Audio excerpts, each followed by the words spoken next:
Hello televiewers, you're welcome to another edition of Prime Hour on My Media Prime. We are glad to know that many of you have been waiting and very eager to follow what we have to discuss this evening.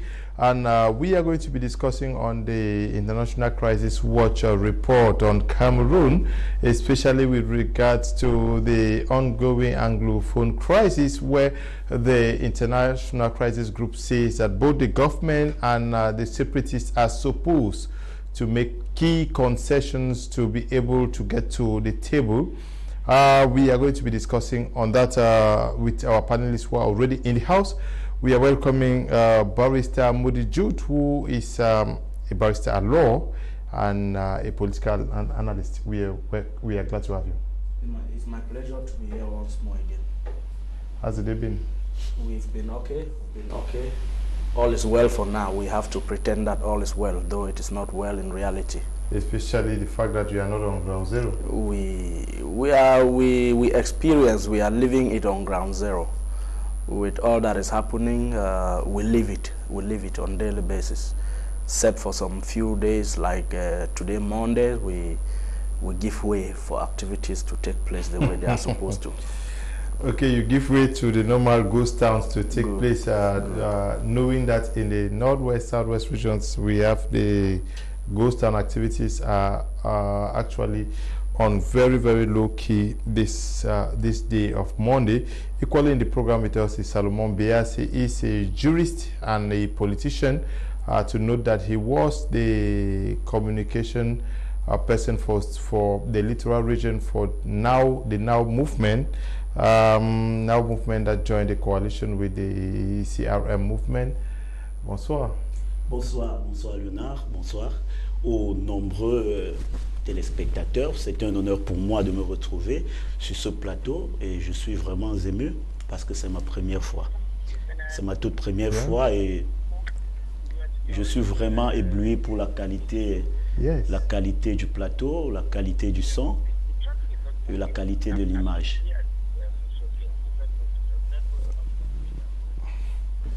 Ok, merci d'être là.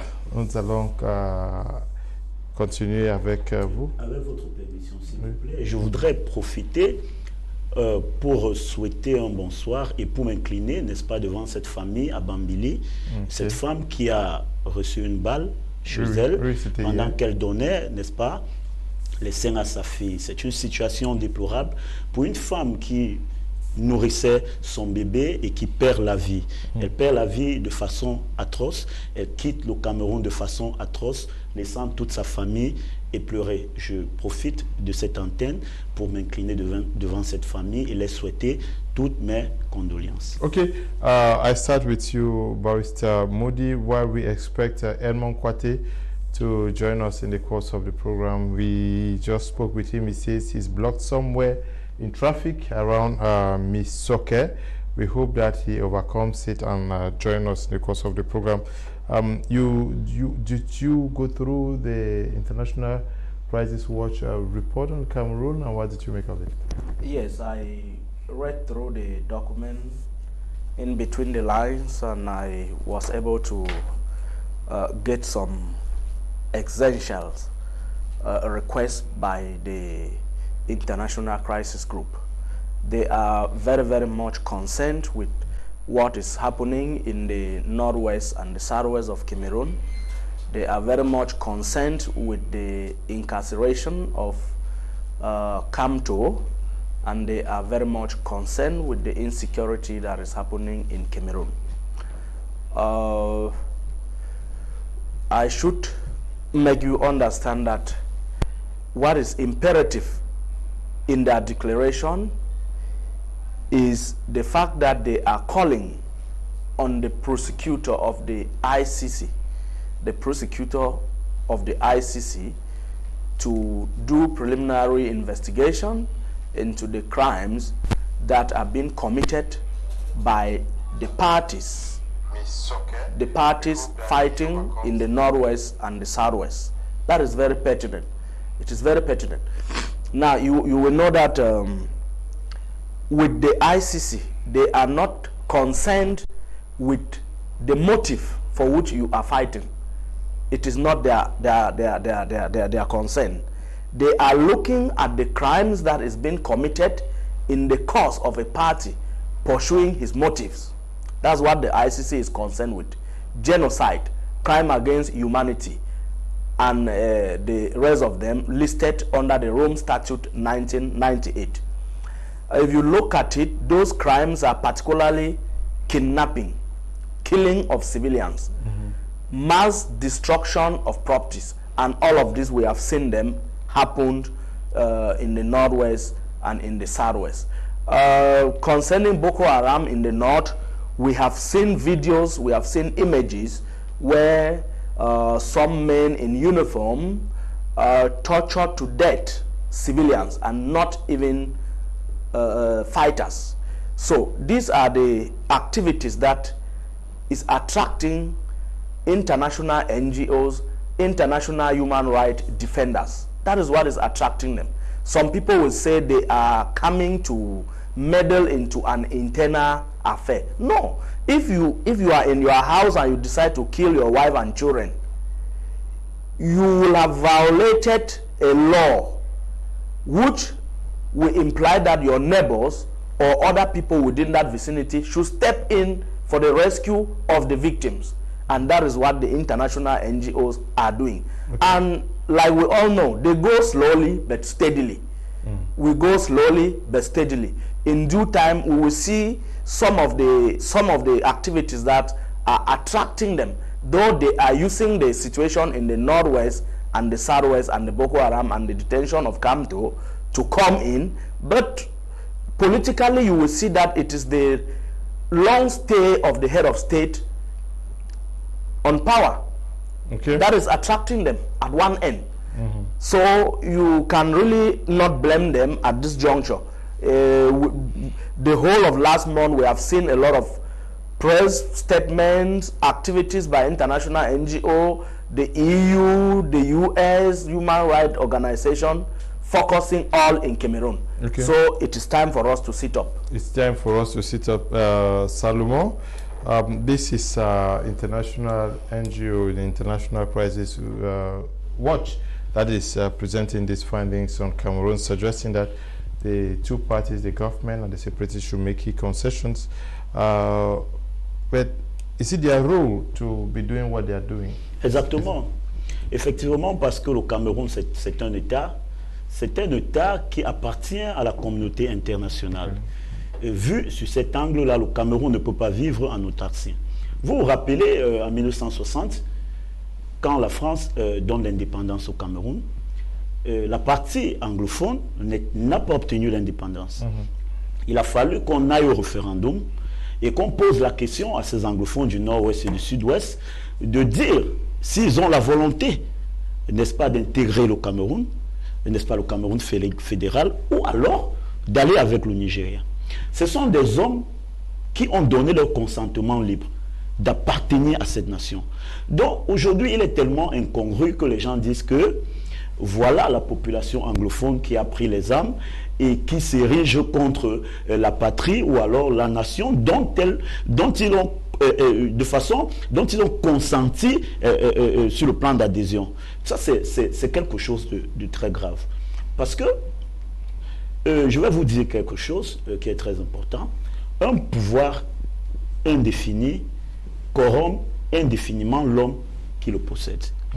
Et aujourd'hui, nous voyons bien que l'héritage colonial que la population anglo-saxonne a eu, de par la gestion in direct role, n'est pas la même que la population francophone a reçue. Donc, toute cette mauvaise gestion, pendant des années, en violation avec la constitution de 1900, n'est-ce pas, 61, qui interdisait qu'on puisse toucher la forme de l'État, a exposé le Cameroun aujourd'hui à la situation dont nous vivons. Oui, mais ma question était que est-ce qu'ils jouent leur rôle? Mais bien sûr. Est-ce qu'ils ont leur rôle à jouer? Mais bien sûr. On a tendance à dire qu'ils sont toujours intéressés aux affaires de l'Afrique. Est-ce qu'ils le font pour tous les pays? Mais bien sûr, le problème c'est quoi? C'est qu'il y a en matière de droit ce qu'on appelle le droit humanitaire. Et les organisations comme International Crisis Group sont des organisations qui se sont érigées dans la société pour protéger, n'est-ce pas, ces droits-là. Et le Cameroun, sur le plan international, a ratifié un ensemble de traités et de pactes, en l'occurrence, n'est-ce pas, le traité de Rome de 1998 et le pacte international des droits civiques et politiques, et aussi même le pacte sur la protection des minorités. Alors, il n'en demeure pas, n'est-ce pas, moins vrai aujourd'hui que la population anglophone, de par la gestion calamiteuse du pouvoir de Yaoundé, a été maltraitée, assimilée, voire même spoliée, parce qu'il est incongru que vous regardez par exemple, nous avons les très grandes entreprises, nous avons le pétrole, n'est-ce pas, dans la zone du sud-ouest et du nord-ouest, et ce pétrole exploité n'a jamais servi au développement de cette zone. Qu'est-ce que vous pensez? Vous croyez que la population va penser comment? Dans un pays où, n'est-ce pas, les détournements, où l'injustice s'érige en droit, alors la résistance devient un devoir. Yeah, quoting Honorable Wibade. What is the importance of this report coming from the International Crisis Watch Group? Why is it making so much noise when we know that all of what they have been saying have been raised by civil society organizations in this country? Politicians have been talking about the same thing. Why is it that because it is this NGO, international NGO, that is saying that many people are talking about it? You see, countries, apart from diplomatic missions, the embassies in other countries, we have other NGOs that are registered in countries as human rights watchdogs. Okay. They report to international organizations and report to other international bodies. That is why they can conveniently sit in America or in UK and tell you the situations that are happening on the ground here. You will not know how they have done it. They operate through NGOs. They operate through NGOs. If you look at the international, the recent group, the NGO that just released what we are discussing on, it is an NGO. It is an NGO. Maybe affiliated to the United Nations. That is why they have boldly made a recommendation that the chief prosecutor, the prosecutor of the ICC, should prompt into the happenings that are going on in the northwest and the southwest. They are not concerned with the motive of the separatist fighters. They are not concerned with how the government is struggling to deal with the situation militarily, but they are concerned with the civilian casualties. Look at what just happened in Bambili. They killed a nursing mother. Imagine that. Those are the things that the ICC is concerned with.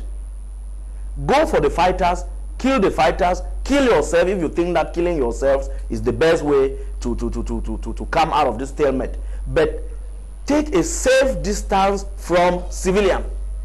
Take a safe distance from civilian. Without which, all the parties, separatist leaders, government officials who are in charge of command, they will all one day face the ICC. This is just the beginning of it. The government might be reluctant in solving this problem. I was shocked a few days ago on one other television channel in Yaoundé when somebody went on air and said the solution is militarily and that the government should not dialogue because there is nobody to dialogue with. That is pure hypocrisy. That is pretense.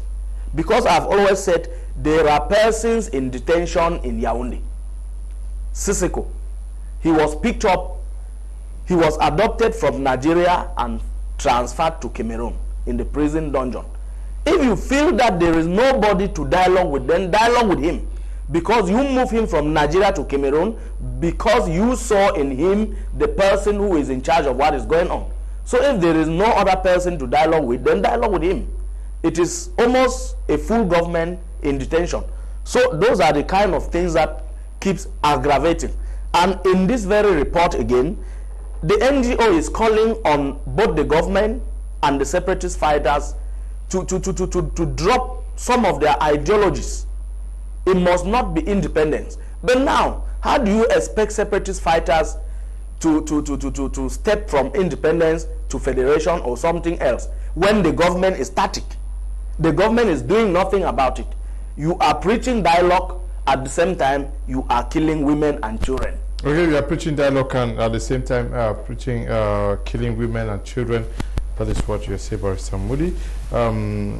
According to this report, Salmon Bias, the International Crisis Watch says that there's no dialogue, il n'y a pas de dialogue, that the two parties are camping in their respective positions.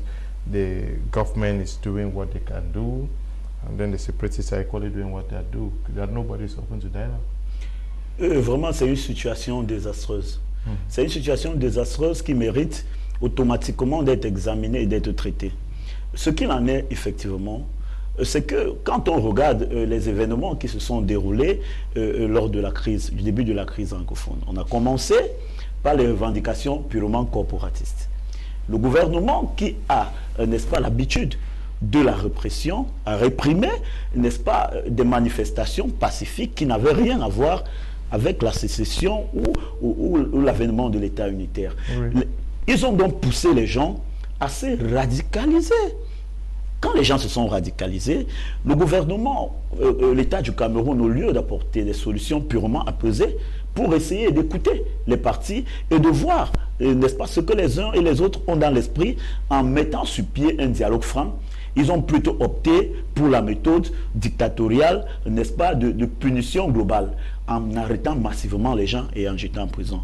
Vous vous rappelez bien des grands leaders comme Manchu BBC, Fontaine Neba et tout, qui ont été jetés en prison, pris comme des terroristes et au vu et au su de leur famille avec une torture atroce. Ça poussait les gens à se radicaliser. Aujourd'hui, quand vous êtes chez vous et que vous ne vous entendez pas avec votre épouse, automatiquement le voisin, qui est quelqu'un qui peut apporter la solution, parce que s'il y a du feu chez vous, ce feu peut partir de chez vous pour le voisin.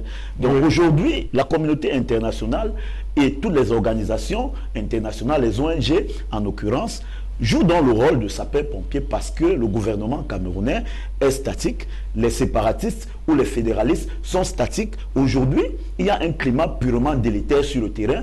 C'est pour ça que la communauté internationale est obligée de prendre position.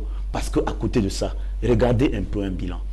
Près de 1850 personnes tuées, près de 4500 emplois perdus dans la zone du nord-ouest et du sud-ouest, les établissements fermés, les ménages détruits, près des centaines de milliers de déplacés internes, des centaines de milliers de déplacés externes. Le bilan est très lourd. Ça fait pratiquement 3 ans. Les enfants ne vont pas à l'école. Les gens ont quitté leur espace de vie pour se retrouver dans des zones où ils sont acculés, où ils n'ont pas de quoi manger, avec tout ce que ça comporte, les maladies et tout. Croyez-vous qu'avec un bilan comme celui-là, que la communauté internationale soit sourde et aveugle? Non, ça ne peut pas se passer comme ça.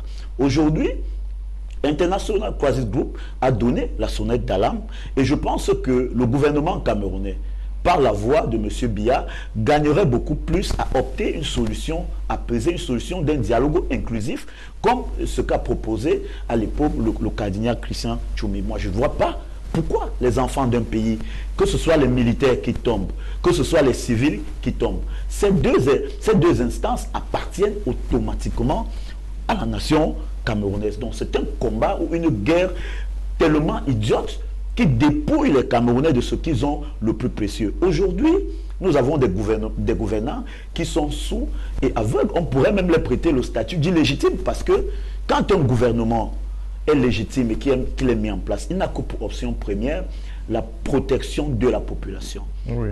Un gouvernement qui ne peut pas protéger la population, un gouvernement qui ne peut pas opter, ou alors un État qui ne peut pas protéger ses concitoyens, et un État qui est, n'est-ce pas, exposé à partir. C'est pour ça qu'aujourd'hui, si le gouvernement camerounais persiste à ne pas régler la question anglophone, alors il n'y aura qu'une porte de sortie. Okay, International Crisis Watch, Barrister Moody says that the government is counting on military victory and refuses to discuss the form of the state.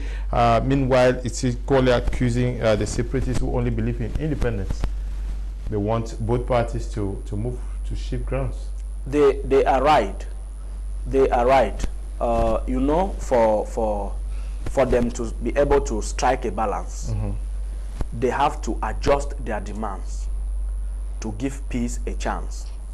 The separatist fighters are gearing towards independence, while the military, the government, is emphasizing on military solutions.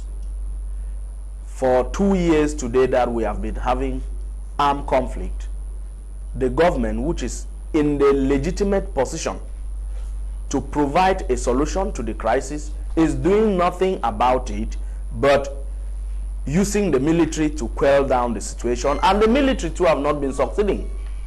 Now, like I earlier said, how do you now expect separatist fighters to step down from separation to something else when the government is doing nothing on her own part? Because if you look at it very well, apart from military action, what else is the government doing? The government has accepted that dialogue is the only way out. But who is in the right position to call for dialogue? It is only the same government.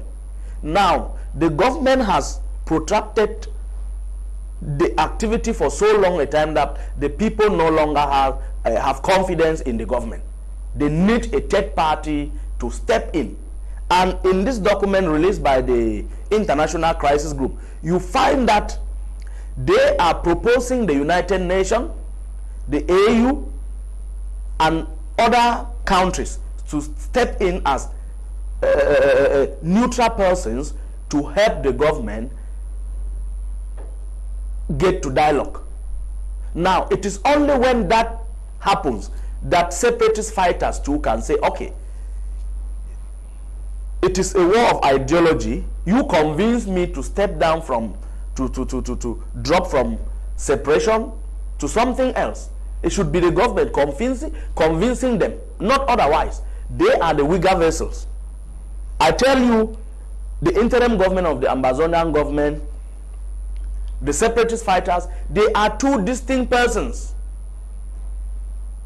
I can assure you that the interim government cannot tell us how many soldiers they have in the bushes.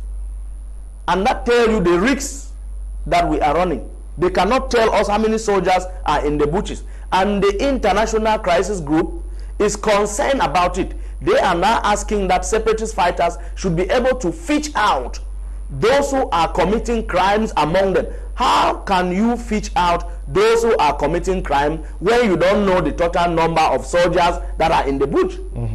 The more villages the government burns, the more separatist fighters keep coming up. They are not coming, they are coming up in frustration. There are real secessionists, and real secessionists don't commit these crimes because we know of SCNC. SCNC is not starting today. We have lived with NCNC for years. We know them as a people. Government have been arresting and detaining, releasing them year in, year out, and they have never taken to arms. They have never been kidnapping people. So now with the separatist fighters who are in various groups and nobody can account for them, nobody knows who is training them, nobody knows the mode of recruitment, these crimes are bound to happen. They are bound to happen. And whether their leaders liked it or not, if the International Crisis Group press what they are requesting to the end, they will face the ICC without even knowing those who committed those activities in the bushes. They are kidnapping on daily basis. I read about the death of somebody in Limbe and the kidnap of one other by unknown gunmen. All the unknown gunmen will be affiliated to the separatist fighters. Will be ascribed to them. Because when you say unknown gunmen, who are the unknown? The government has created a situation of insecurity whereby even criminals who used to live in Yaoundé have relocated to the northwest and the southwest, and they are those perpetrating all these activities. Lately, Frundi was pointing fingers at the government, that the government is, top government officials are sponsoring some of these persons who are committing these activities. And if that be true, then they are not separatist fighters, because separatist fighters, they want independence, and you cannot want independence at the same time you are killing your own people. That tells you there are some neutral persons who have infiltrated the struggle. Okay, we have infiltrated the struggle. Salomon Bias, why are the injunctions always seen as sponsored? Est-ce que je vais demander que chaque fois qu'ils publient des choses comme ça, on dit qu'ils veulent déstabiliser le Parlement? C'est une raison qui ne tient pas la route. Vous voyez un peu ce que Barista dit quand il explique avec brio. En réalité, quand on crée un climat d'insécurité, on n'est plus à même de contrôler les bandes armées qui évoluent à l'intérieur. Si on rentre quelques temps en arrière, on se rendra bien compte que dans la région du Nord, on avait... les coupeurs de route?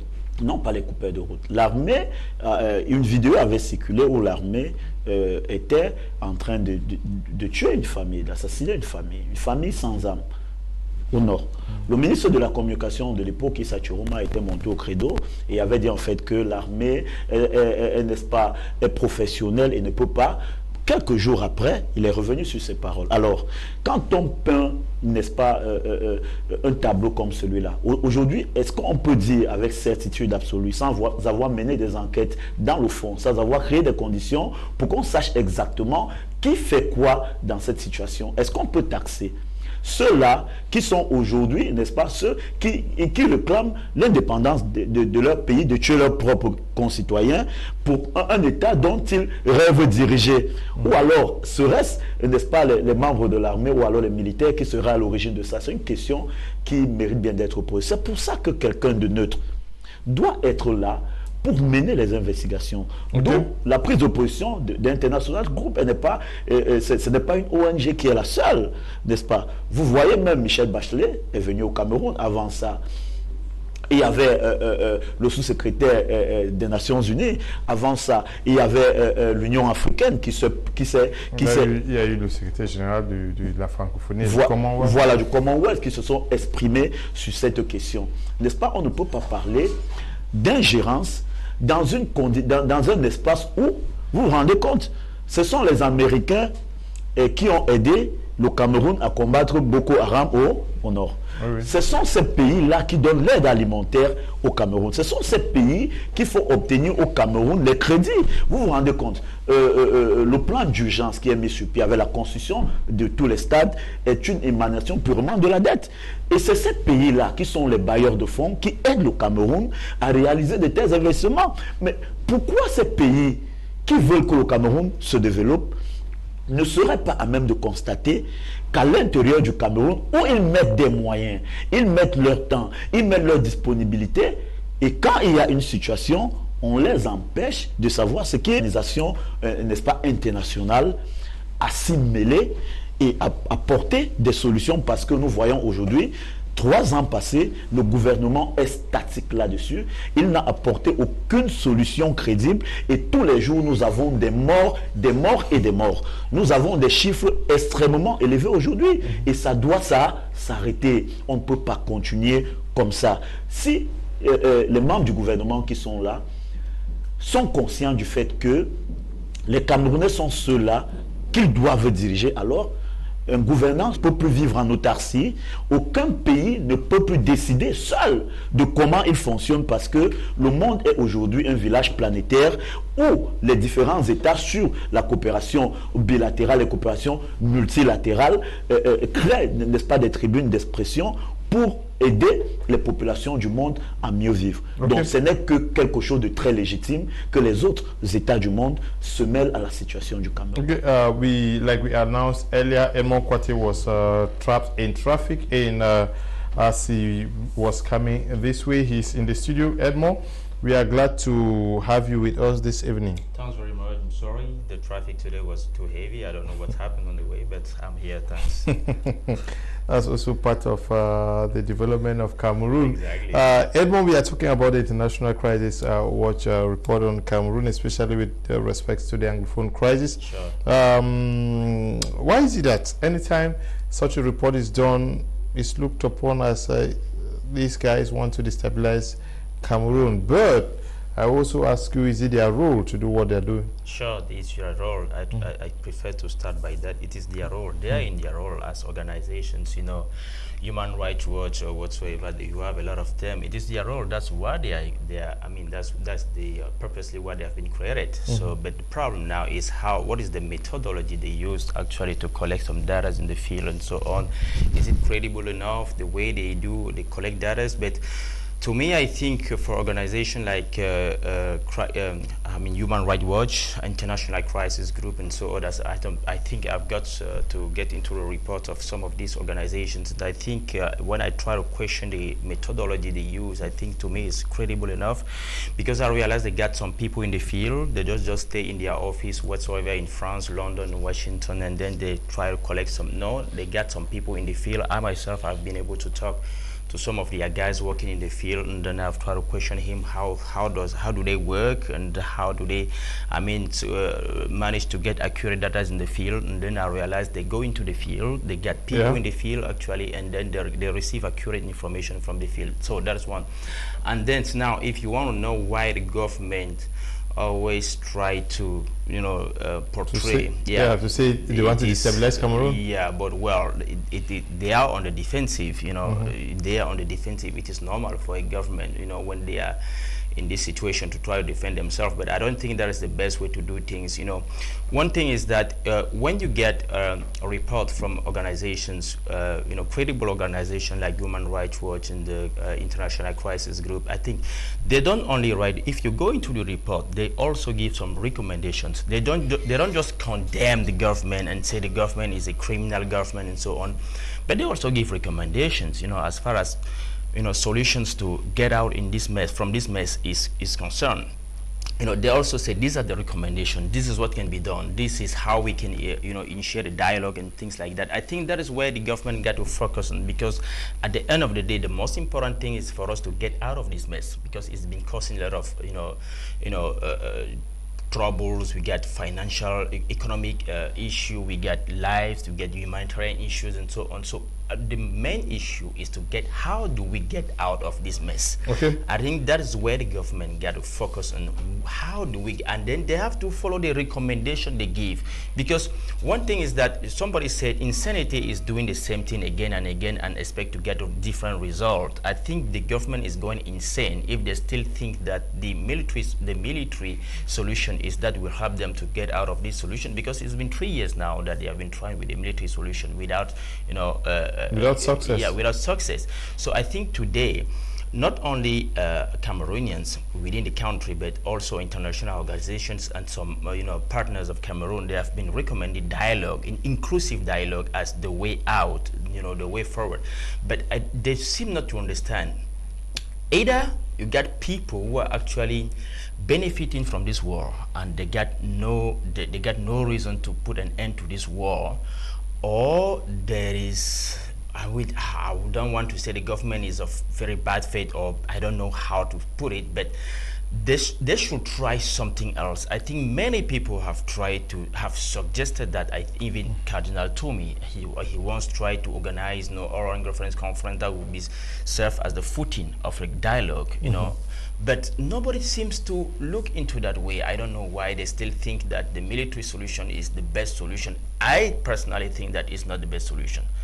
And Cameroonians, in their majority, thinks that is not the good solution. Our partners, all our partners today think that is not the good solution. So the government should follow that way. The government should follow that way. Bonsoir, je suis attentivement le débat sur la crise du Nord-Ouest et du Sud-Ouest, et je voudrais savoir les efforts que nos frères sinistrés eux-mêmes font politiquement pour sortir de ce marasme. Papa Alamba depuis Messamena. Now, the International Crisis Watch says that Cameroonians and international actors should the two sides, that's Cameroonian actors and international actors, should push the two sides to make concessions by threatening to sanction those who stand in the way of dialogue and rewarding the less intransigent. Who are those in Cameroon who can force the government to engage in dialogue? Both sides. To force those in Cameroon who can force the government to... Actors. Which actors are in Cameroon who can force both the government and the separatists to engage in dialogue? What we are doing here, we are putting pressure on both the government and the separatist fighter. We have been appearing on platforms, on TV. We have been talking the same thing. It is part of the group. You have Leonard Agbo Bala. He has been fighting. You have Barrister Aya Paul, who is a reputable person. He has been fighting. You have Kardinal Tumi. He came up with an idea, and the government helped in killing that idea. You have, what are we not saying? There are so many recommendations on the government table. Kawala is there, she's struggling. You have other French activists, they have made recommendations, but the government seems to be ignoring all. The government is ignoring all. That is why these same groups are now liaising with international bodies to see if the government can heed to the recommendations which they are making. So we have been mounting enough pressure on the government. Do you think that the actors in Cameroon, civil society, political, have done their job so far? They have done their job. Do you think the political class has done enough to push the government? The political class seems to be divided. Okay. One thing, Kamto is in jail. One of the reasons he's in jail was because the last match which he conducted, one on his agenda was the Nations Cup, CAN 2019. 2 was the fact that there is war in the Northwest and Southwest, and the government is doing nothing about it. The issue of elections was secondary. Now he is in jail. But that is somebody who had good ideas for Cameroonians. He had good ideas to see that the government should be forced, coerced to solve the problem in the Northwest and the Southwest. We cannot say the government is really ignorant of what is going on.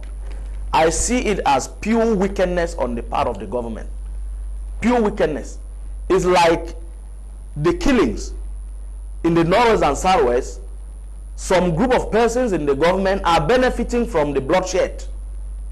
Like one of the panelists just said, there are people who are benefiting from the war so much that they see no reason for the war to come to an end. They are right, because they are not the victims of kidnap and killing. They sit in their offices and send young soldiers into the field. They sit into their offices with enough securities so much that they cannot be kidnapped. So there is no reason for the war to come to an end, because they are benefiting from it. Nancy's George from Douala says the only way out to talk is to release all detained with respect to the crisis, withdraw all military from the two regions, that is the Northwest and Southwest regions, then call for dialogue. You, the government, cannot talk of the Amber Boys laying down arms. Meanwhile, the military still go around killing civilians and burning down houses. Bonsoir à tous. Je trouve que votre débat est biaisé et pas équilibré du tout. J'ai juste une question. Quand vous dites que le dialogue inclusif est la solution, donnez-moi la déclaration d'un seul leader sécessionniste ou d'un seul activiste qui se dit ouvert au dialogue et disent qu'ils veulent leur indépendance ou rien. Et vous dites que c'est le gouvernement qui ne veut pas trouver une issue. Par ailleurs, c'est un mensonge que je dis que c'est le problème anglophone qui sévit dans ces régions. Donc, le problème anglophone, c'est la sécession. Ok, c'est Emmanuel qui écrit de Douala. This one says, good evening, I'm Mola Intole. If Mr. Biya does not see it necessary to come and talk with his people himself, let him not expect any fruitful outcome. Monsieur Emmanuel, je ne suis pas sûr que nous sommes biaisés parce que International Crisis Group est en train de dire que tout le monde doit, les sécessionnistes aussi doivent aussi savoir que ce qu'ils font n'est pas bien et que le gouvernement aussi doivent faire des efforts pour faire des consentiments, c'est ça qu'on dit? Pour essayer Des compromis. Des compromis, oui. trouver Dans les un deux terrain côtés. d'attente. Oui. Okay, now the International Crisis Group is talking about international actors. Since you say that actors in Cameroon, political and civil society, have pushed enough, African Union, CEMAC, can they push for sanctions in Cameroon? Do you think so? Exactement, parce que l'Union africaine a été même la première à se prononcer sur la situation du Cameroun.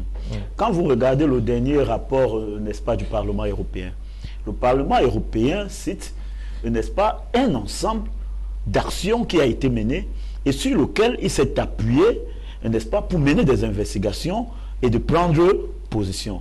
Parmi les organisations qui ont pris position, n'est-ce pas, dans la proposition des solutions pour la résolution de ce conflit, n'est-ce pas, les Africains de la sous-région, n'est-ce pas, la communauté économique et monétaire d'Afrique centrale et l'Union africaine a pris position. Mais maintenant, on se rend bien compte qu'il y a un problème profond. Pourquoi?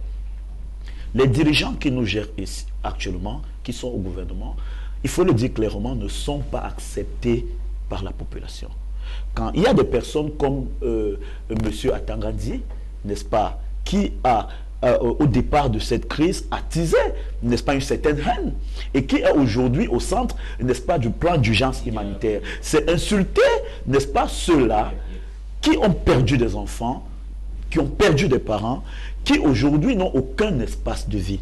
Nous avons sur le plan politique, n'est-ce pas, des francophones comme Maurice Kamto. L'élection présidentielle du 7 octobre 2018 a fait de lui officiellement. Les résultats officiellement qui sont contestés, Mais même si on ne s'appuie que sur ça, est-ce qu'un deuxième à une élection n'est pas une personne de crédible pour parler à une frange de la population camerounaise? Nous avons des femmes comme Edith et Kabanwala, nous avons des hommes politiques comme Maître Barissa Akere Mouna, nous avons les membres du clergé comme le cardinal Christian Tchoumi, Samuel Cléda, qui sont des personnes écoutées et dont le passé, par la façon de faire, est aux antipodes de toute critique. Nous avons du côté anglophone, parce qu'on se rend bien compte quand la crise commençait, c'était des manifestations corporatistes qui n'avaient rien à voir avec la sécession. Il y a des personnes crédibles comme Agbobala, il y a des personnes crédibles comme Manchu BBC que la population écoute. Et maintenant, nous pouvons aussi trouver des organisations de la société civile qui sont des personnes qui proposent. Pourquoi ne pas constituer un panel comme celui-là? Parce que ce que la population dit, le message qui ne passe pas, c'est que les personnes qui sont à Yaoundé sont devenues impopulaires et le peuple ne les accepte plus. La vérité, c'est ça. Et aujourd'hui, ils doivent prendre profil bas parce que la nation ne s'arrête pas aux individus. L'État du Cameroun est une institution. Elle ne s'arrête pas aux individus, aussi président de la République qu'ils soient. Elle continue. Donc, à un certain moment donné, si M. Biya se rend bien compte qu'alors les Camerounais ne le veulent plus, la solution la plus sage, c'est qu'il organise des choses et il parte. C'est aussi facile que ça.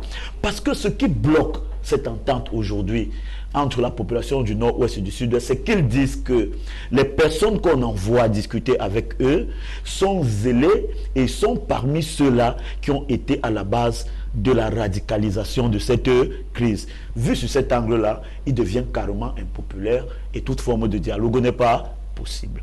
Ok, toute forme de dialogue. Edmond, International Crisis Group says African Union should sanction and possibly they're talking about the possibility for international and local actors to sanction whosoever would not want to engage in dialogue. Do you think CEMAC, African Union, can do that job? Forget about African Union. That's a toothless bulldog. Yeah. How about the CEMAC sub-region? Forget about any regional or sub-regional organization. Forget about them. They don't have the what it takes to actually bring some coercive measures against Cameroon. Because if you consider CEMAC, for instance, Cameroon is the engine, is the engine of CEMAC. So how do you want a country like Guinea, Equatorial Guinea or Gabon or Central Africa? Most of them depend on Cameroon. A country like Central Africa, Chad, and so on most of them depend on Cameroon. So don't count on all these regional or sub-regional organizations. They won't do anything. But my real concern is if we start having sanctions from a real organization like European Union, like Security Council of the United Nation Organization, things like that, it will become very tough. It will become. I don't want Cameroon to get into that spiral. Okay. Because once you get into that spiral, it becomes infernal. It will never stop. It will keep on going, increasing. If you see what has been going on for long with countries like Korea, like Iran, and you will understand, they will paralyze your economy. And most of the time, these sanctions, I don't know how they're going to organize it, because sometimes they point of some members of the government, and then they say, okay, you guys are not going to travel. But if it goes to the extent that they decide to have sanctions that will actually impact on the whole nation, it becomes very tough. Like what happened in Iraq some time ago. There were some goods that they could not import into their country. Like what is happening in North Korea? Like what is happening in North Korea. And when we get to that extent of sanction, to that level of sanctions, those suffering, those paying the heavy price of all this is the population, not the officials, not the government. So I don't want government Cameroon to get into that spiral, and that's why I'm saying again, it is very important, it is critical and vital for Cameroon to look for solutions to this crisis, because it is nothing. Okay. There is something we can, when we get to this point, it means there is a crisis of confidence between actors. It means those fighting for the secession, they don't trust the government anymore, and the government does not trust them anymore. So there is a critical need of a third party. And what I said, we can also copy what has been done somewhere else. We can create a group of contacts. This group of contact will go and contact the secessionists, whatsoever, how you call them, and then they will contact the government. And each person will say, okay, this is the person I think can talk on my behalf. The government will say, this is the people. Mr. Edmond, we are late. We want to tell many of you who are watching, please don't go away. Let's go to the newsroom to find out what stories are making news headlines. We are coming right back to explore in greater details what this International Crisis Watch report on Cameroon with respect to the Anglophone crisis is all about. Let's move over to the newsroom.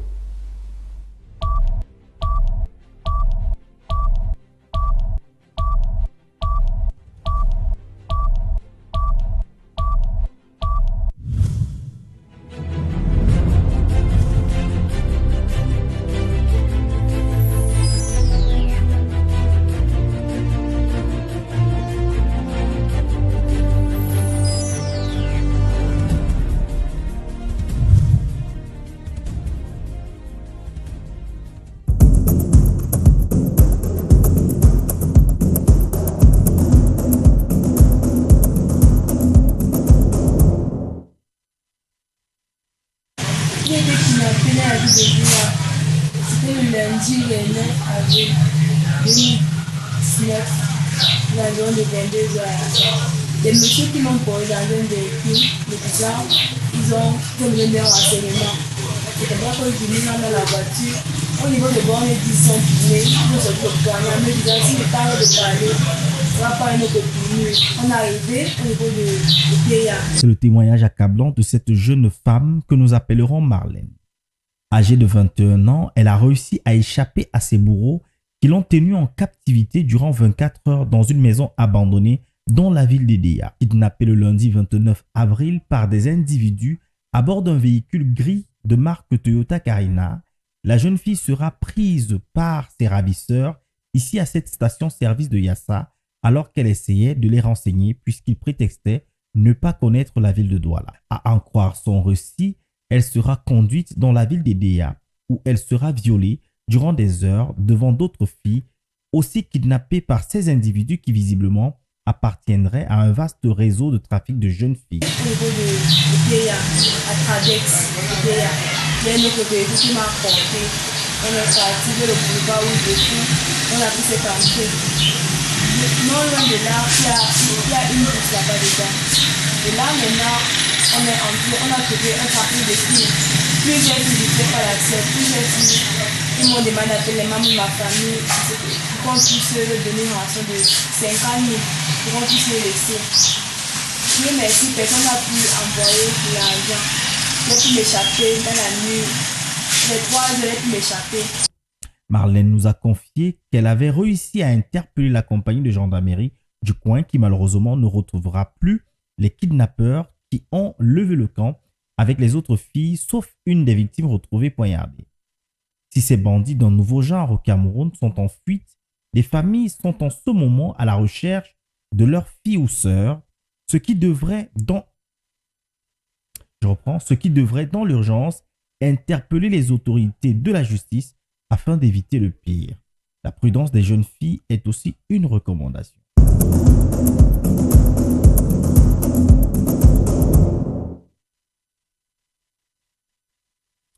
As the biblical saying goes, he who finds a wife finds a good thing and obtains favor from God. Drawn from Proverbs 18, verse 22, Nehemiah and Emily have made the word come to pass in their lives. The two lovebirds took the vows recently in front of their families, church, and colleagues who came out in their numbers to accompany them in holy matrimony. Before declaring and blessing them as couple, Reverend Jerome Ebwa challenged Emily and Nehemiah to surrender themselves to each other in love, making Jesus the foundation of their home, while handing them a brand new Bible with their names inscribed on it. Emily Ngobasong, who is the host of Tandans Ebote on Cockrell, a crew member of the program In the House, and Prime Info on My Meter Prime Television, has now become a Pools Wami. She used the opportunity to celebrate one of her happiest moments with her BT Media colleagues in songs and dance.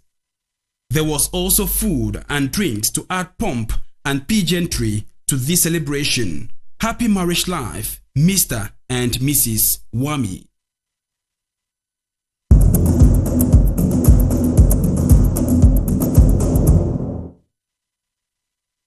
The population's response towards the development of the city of Bamenda is witnessing a downward trend given the socio-political crisis rocking the Northwest. This was disclosed in an enlarged Bamenda City Council Building Permit Control Commission that held April 26, 2019 at the Bamenda City Council chamber alongside its members. Brainstorming on the difficulties in development control in the city, town planning certificate issues with pending files, it was revealed since 2016 to 2019, development in the city of Bamenda had moved to a downward trend with 40% drop as per last year. That is to put in place at least effective logistics for the commission to function. You know, presently we're functioning what we call marginally, on the grounds that the small stipends we get, we call them, and we also want to appreciate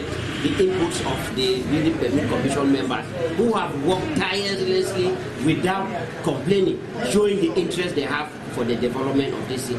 To what the council's responsibility will be, given most persons had taken the opportunity of the crisis to construct haphazardly, Njok Jacob, town planner of the Bamenda City Council, said. That is because sometimes you see people take advantage, and what they do now is within the long weekends, before you go to a site, because we had actually resolved on a method that we stop the projects from beginning. But what people do now is they take advantage of the long weekends. And taking advantage of the long weekends before you go there, it becomes at a level that you start needing administrative authorizations before you break them down. This is one of the challenges that we are facing. But like we said, giving the means and giving everything, I think we will develop alternative methods of development control. Appreciating the Bamenda City Council Building Permit Commission, the regional delegate for urban development for the Northwest, who also represented his ministry, encouraged members' work be taken to its end through follow-up in each developmental project. The issuance of building permits are always proposed plans, so we need to do a follow-up and at the end of this give what we call a certificate of fitness, because this is what is lacking in the commission. And I think if we don't do it, we are bound to have the disorder that we are having in our city. Other recommendation resolve to identify and recognize architects and engineers as well. Complaints laid by inhabitants of Bamenda on the state of garbages being abandoned within the city by the authorities involved. Their worries seems not to have changed the situation as things seem getting out of hands. The city dwellers are pleading for the abandoned waste to be carried away as they are being infected by the unpleasant odor oozing out from these cities.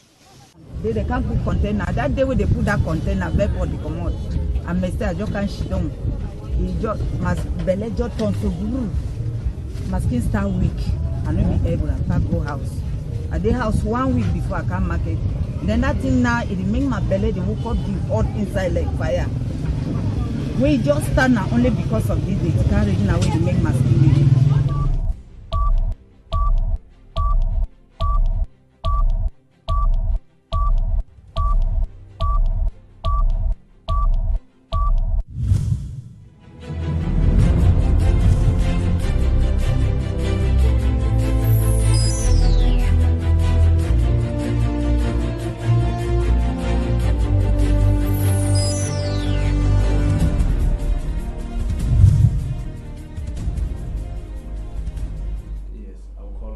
You're watching Prime Hour on My Media Prime. We are going to stay with the newsroom to find out what the papers had to say this Monday morning across the national territory. Let's follow the press review by Lasha Kingsley.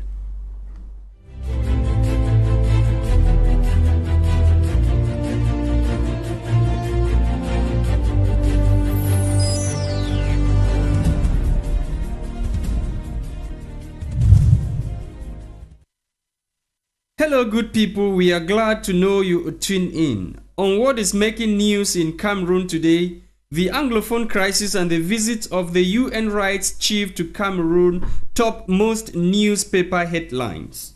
We begin with Le Gideon newspaper. Le Gideon says the government of Cameroon and the United Nations partnered to stop the stealing of humanitarian aids.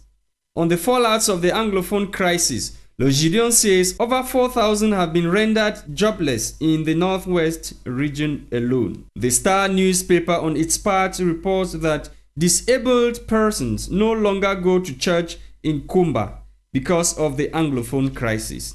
On the visit of UN High Commissioner for Human Rights to Cameroon, the Star newspaper says opposition naked Cameroon as Edith Kabanwala, Barrister Keremuna, SDF's Honorable Awudu Mbaya, CRM's Barrister Smith spitfire and turn in explosive documents. Say the Anglophone crisis, illegal detention of Maurice Kamto and close to over 200 militants are most troubling.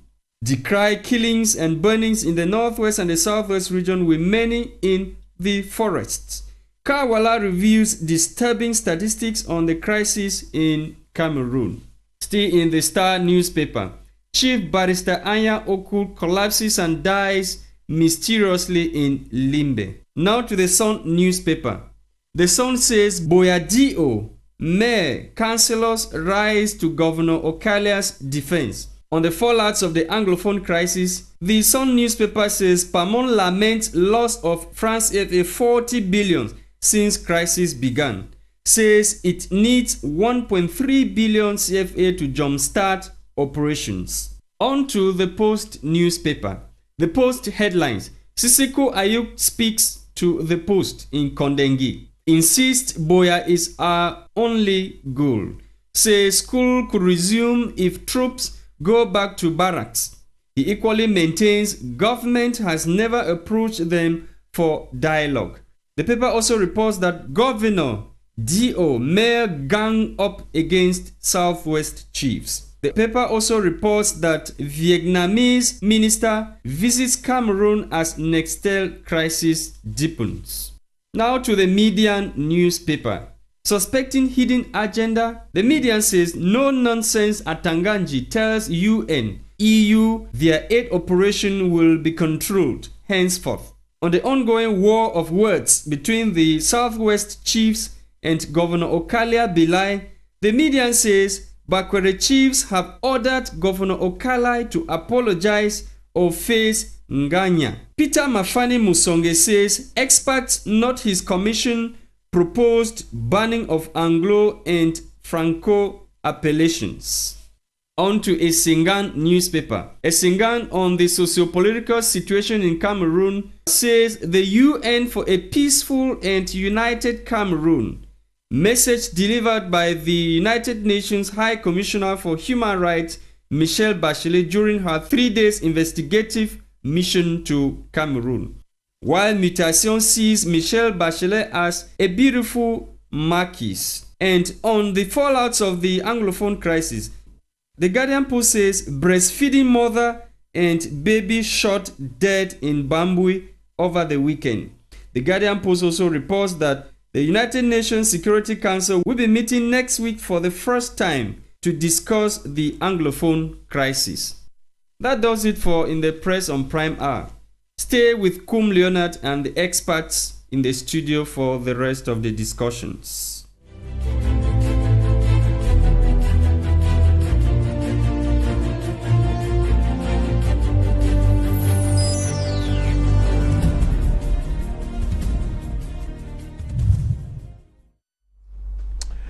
Thank you, Lasha Kingsley, for that review. We are discussing the International Crisis Watch report that was made public on the 2nd of this month that has been making rounds on social media and along many political corridors in Cameroon.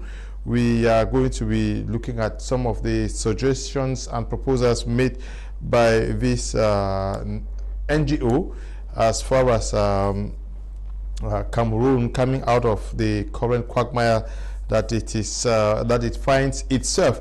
I don't know, c'est toi qui avait la parole avant que je ne parle? Effectivement. Oui, oui. We were talking about l'Union africaine, CEMAC. Vous croyez qu'ils peuvent forcer le gouvernement? C'est vrai que forcer le gouvernement, c'est trop dit parce que ces institutions, le Cameroun est comme le cœur de l'Afrique centrale. Et on voit mal ces institutions avoir la capacité de forcer le Cameroun à changer de position, d'autant plus que dans la sous-région CEMAC, c'est le Cameroun qui donne le ton du fonctionnement de ces institutions. Mais néanmoins, il est possible que les personnes qui militent à l'intérieur de ces organisations puissent prendre des positions et qui peuvent donner l'orientation dans la résolution de ce conflit. Mais le vrai bras séculier qui est capable, n'est-ce pas, de frapper la main sur la table et de pousser le régime de Yaoundé à accepter la voie du dialogue inclusif, ce sont les Nations Unies.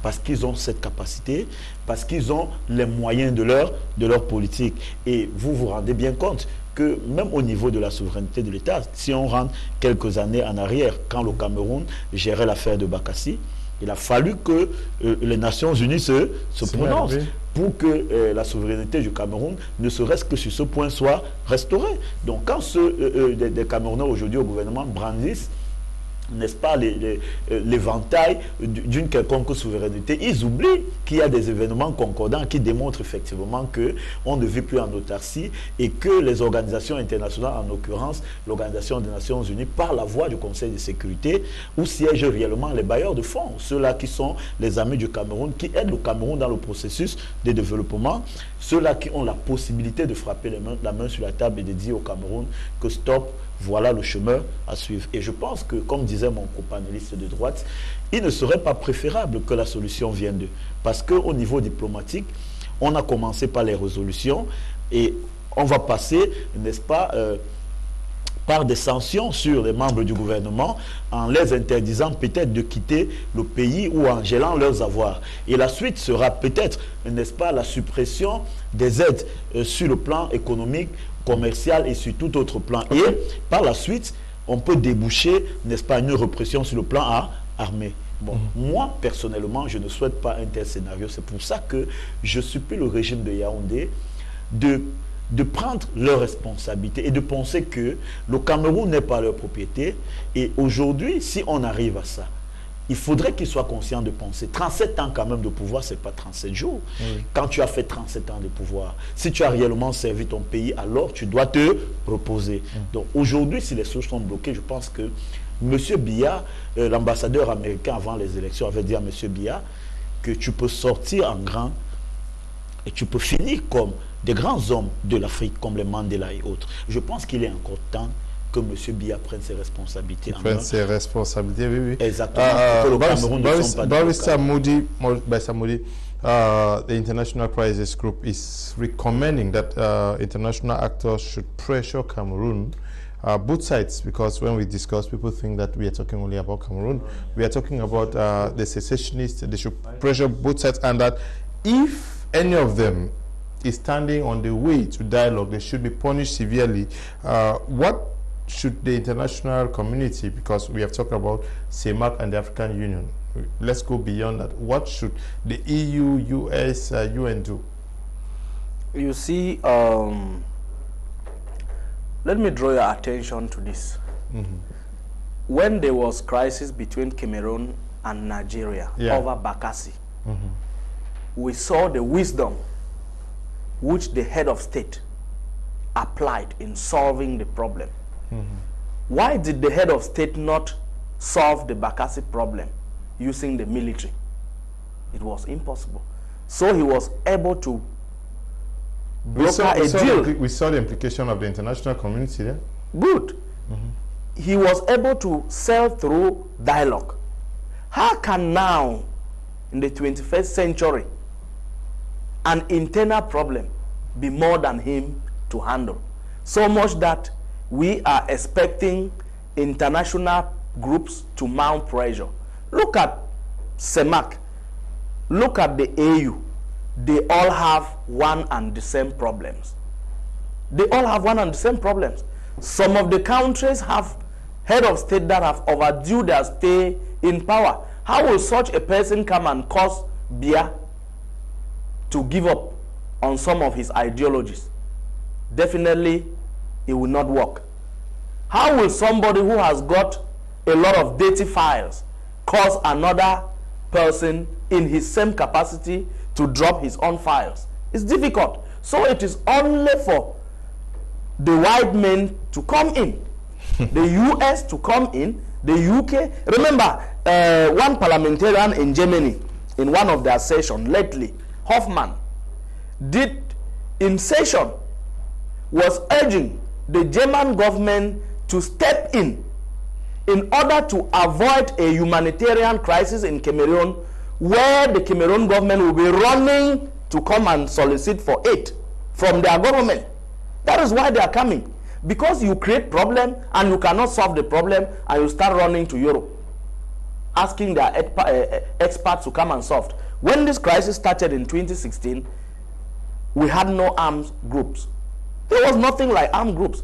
I am a victim.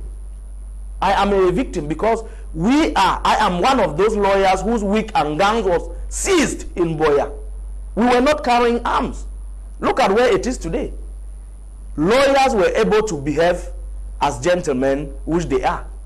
But the people in the bush, they cannot take that. And that is what they are doing. So, how much pressure do we need to exert on the government to be able to solve this problem? Talking about the separatist fighters, we know of the interim government. Part of them is in Kondangi, haven't been adopted from Nigeria. We have so many of them in the US. But we have men of dignity in this country, Cardinal Tumi, Ayapol, Agbobala, just to name a few. We have so many of them. Why not use state agents to summon them and hear from them? They have on their own made recommendations to the government. What the International Crisis Group is doing, what the EU is doing, what the US is doing, and what the European Union is doing, there is nothing there which is different from what National Patriots have done. There is nothing there. What they are doing as recommendations are all what National Patriots have recommended to the head of state. Remember, the Balungalism Commission, which is almost is not even functional, they too have made recommendations. Very functional. Why do you say so? The Human Rights Commission, the Human Rights Commissions, they too have made recommendations. SDF, MRC, political parties, they have made recommendations. Though political parties have not done enough, because if they were to do enough, they will have boycotted the just ended presidential election. That will have sent real signals to the head of state that there is a problem, a national problem. But since they have met it, an Anglophone problem, the way they have met it, nobody cares about. Nobody cares.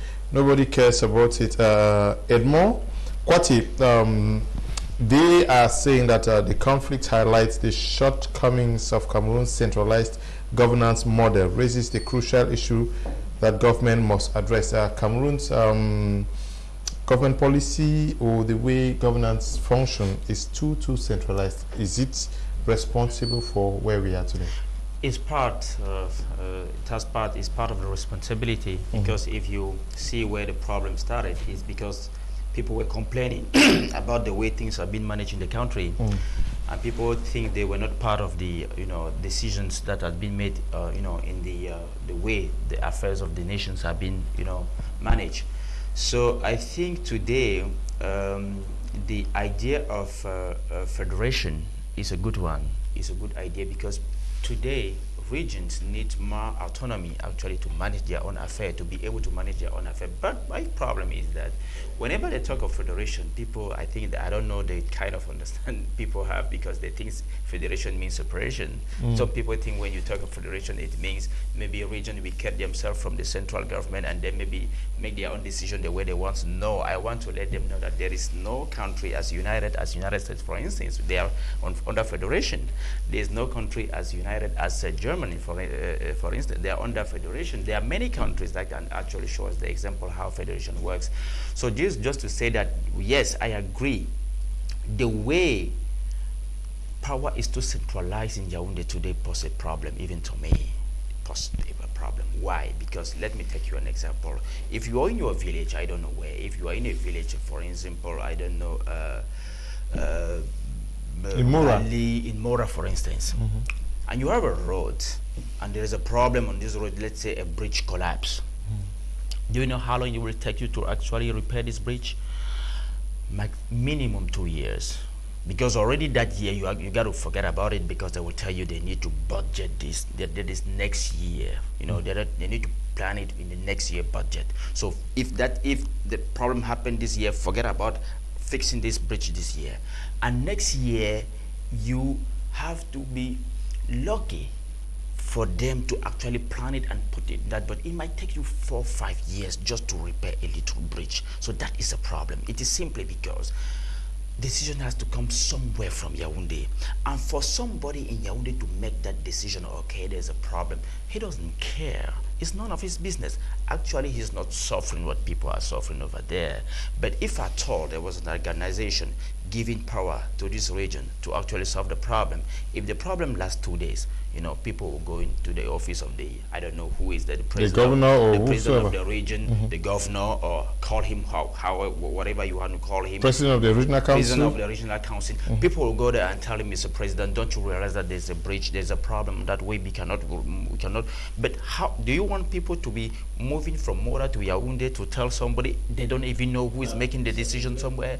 Do you want them to be moving from Yaoundé? If they go to the governor will tell them, I've already sent the thing to Yaoundé. I'm expecting the result, and he's right. He's expecting the result, and nobody's there to give him the result. So I think we got to understand that today, if we are talking about federation, it's not because somebody wants to divide Cameroon. I am a Pan-Africanist, so as a Pan-Africanist already, the way our countries have been balkanized by the colonization, I'm not happy with that. So I cannot encourage today even the little nation we've got to be cut into pieces again. So, but we are looking for a way to actually have a good governance in our country and to satisfy the needs of our, of the citizens. Because at the end of the day, what is politics?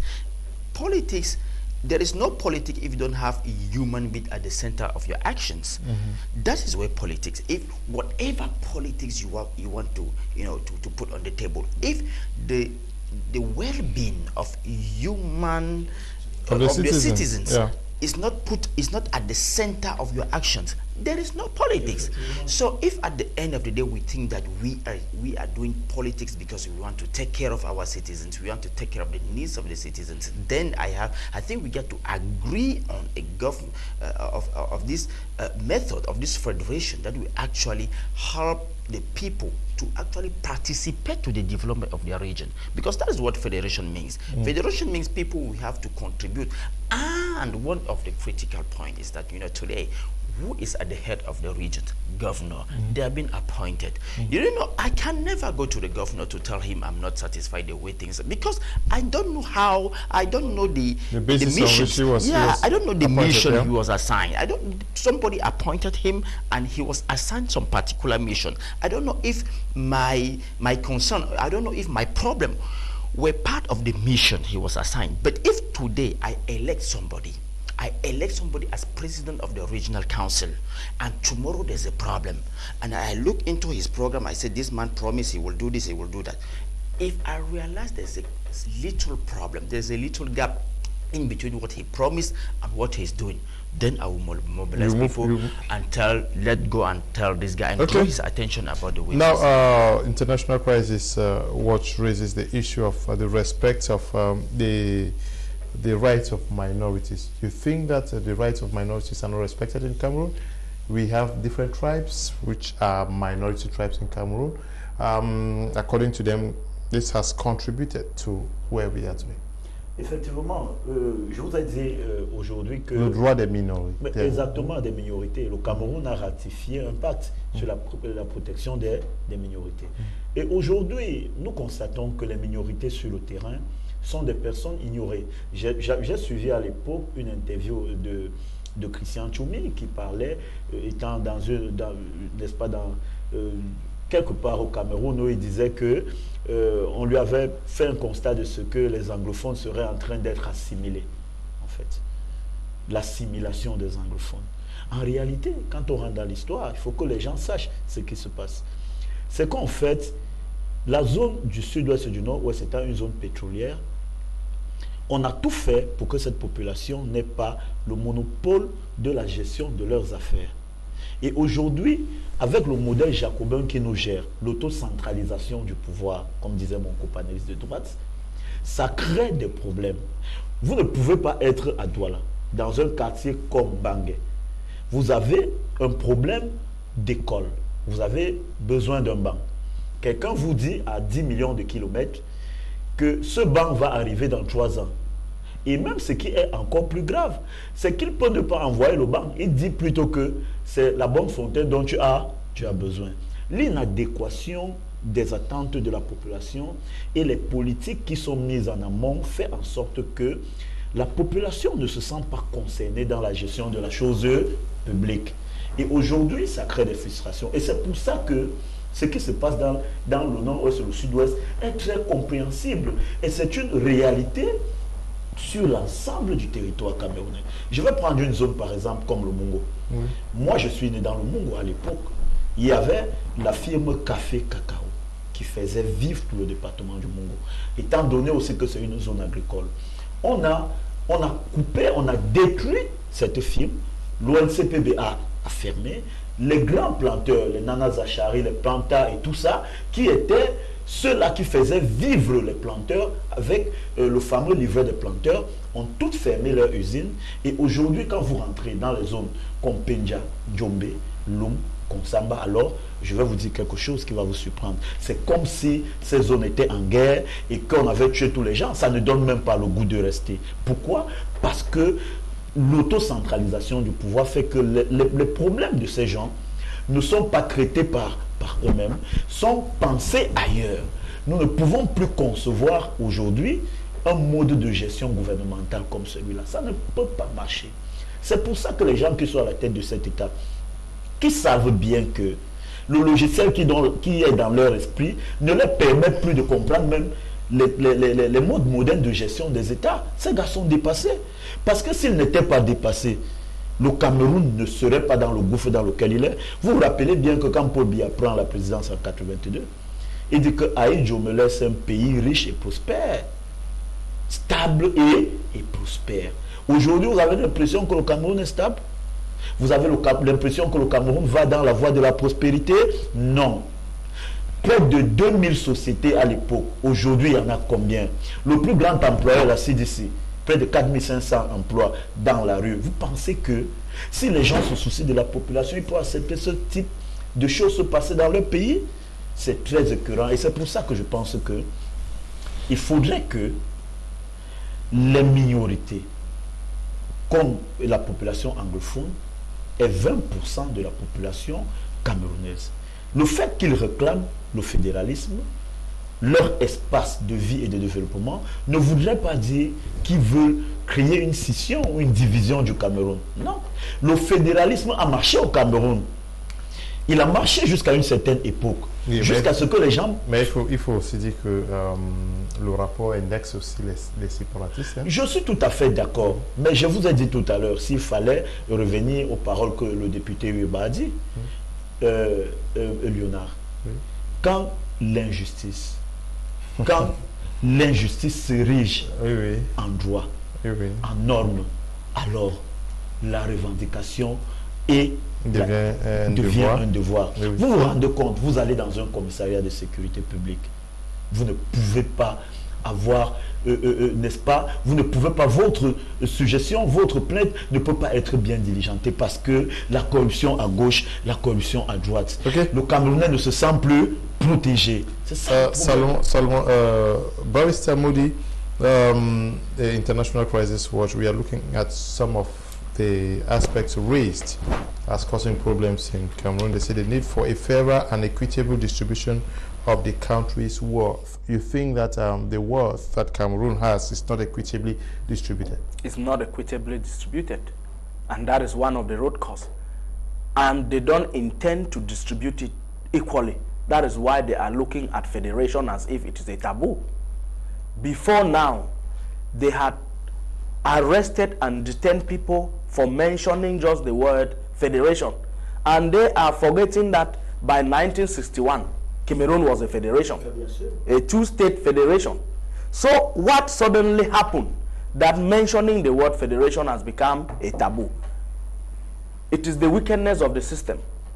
Let me tell you, let me call your attention to one thing, to tell you wealth is not being equally distributed in Cameroon. Now we have the Kribi seaport, but they had started the project of building a deep seaport in Limbe. By then they were not mentioning anything about Kribi, deep seaport. But today, they have catapulted the Limbe deep seaport into Kribi. And the people of Limbe and the entire Anglophone two regions are without jobs. That is to tell you that the International Crisis Group are very aware of things that are happening in this country. That is just one. We don't have any functional airport in the Northwest and Southwest. We have none. But by 1961, up to about 1980 something, the Tico airport was functional.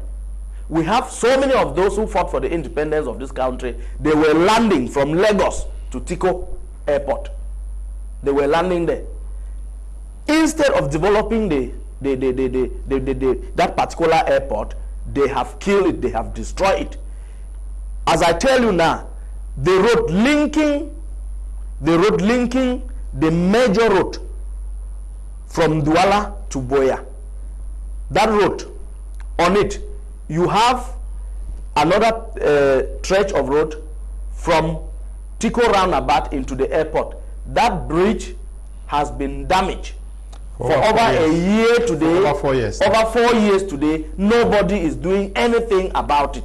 And that is the very bridge on which, when the head of state visited Southwest, he drove past over that bridge. It has been damaged. Nobody is doing anything about it. And how do you now expect Tico Council to handle it? They cannot, because they don't have the finances. And that is the issue of the negativity about concentration of powers in Yaoundé. Everything needs to come from Yaoundé before it can be done. I tell you, somebody in Kambe does not know who will take that decision in Yaoundé. But the person who is using the road is in Tiko or in Kambe or in somewhere in Cameroon.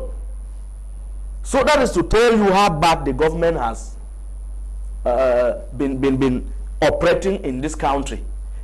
Just that seaport alone in Limbe will have employed more than 500 young men. It will create jobs to all the people living around the southwest. But since they have seen no reason for them to have jobs, they have chosen to be in the bushes and to fight the very system. So they cannot be seen to be complaining. Okay. If there were jobs, they will not be in the bush.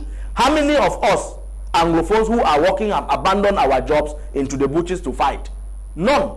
None. Okay. So those who are in the bush are those who don't have jobs. And if you had created an enabling environment for everybody to feel at home, they will not be in the bushes. C'est une situation qui se retrouve même à Douala. Quand vous sortez à 10h du matin, dans tous les quartiers de Douala, les carrefours sont inondés des jeunes qui n'ont rien à faire, qui sont exposés donc à être recrutés dans des organisations qui les proposent tout, parce que nous avons un État qui a fui ses responsabilités. Quand vous voyez le reportage qu'on a montré là, une fille qui se fait violer et tout ça, nous vivons dans un état d'insécurité notoire. Quand un garçon est au quartier, un monsieur de 25 ans, 30 ans, et qui n'a rien à faire, vous pensez que qu'est-ce qui lui vient dans l'esprit? Ce n'est que ce qui est négatif, parce qu'il a l'impression qu'il vit dans un environnement où ses intérêts ne sont pas protégés. Okay. C'est de ça qu'il s'agit aujourd'hui. Et les Camerounais sont exposés par rapport à ça. Douala est exposé, Yaoundé est exposé, partout c'est la même réalité. Il le sous-emploi. Et un ministre est sorti dernièrement, il vous dit carrément qu'on peut vivre avec 36 000. Je ne sais pas comment ça se passe.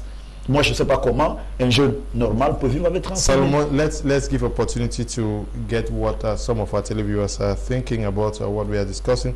Good evening in the studios. I like the way Barrister is talking. This is Boris writing from Yaoundé.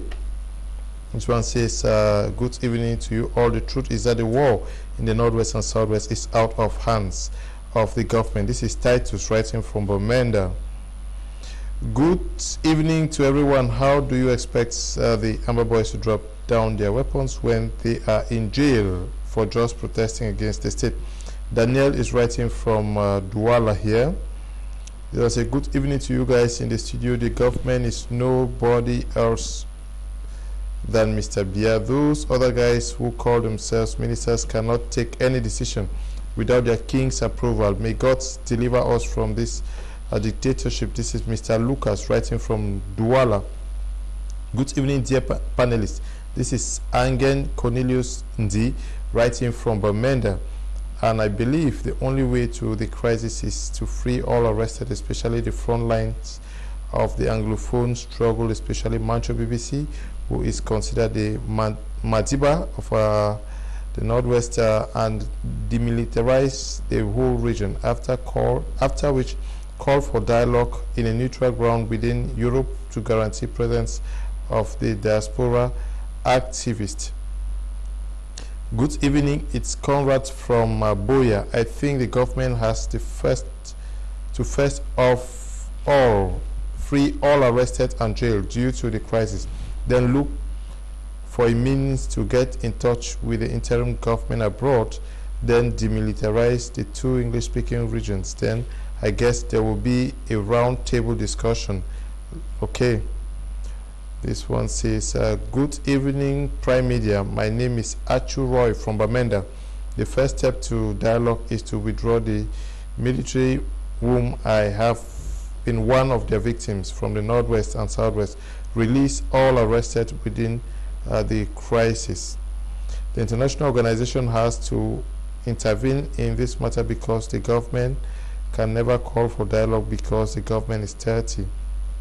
It's 30, I don't know, I'm sure I want to say 30. This is Chrisma writing from Bamenda. This one says, that's why the rest of the country is indifferent to the plight and are more concerned with Kamto's issue.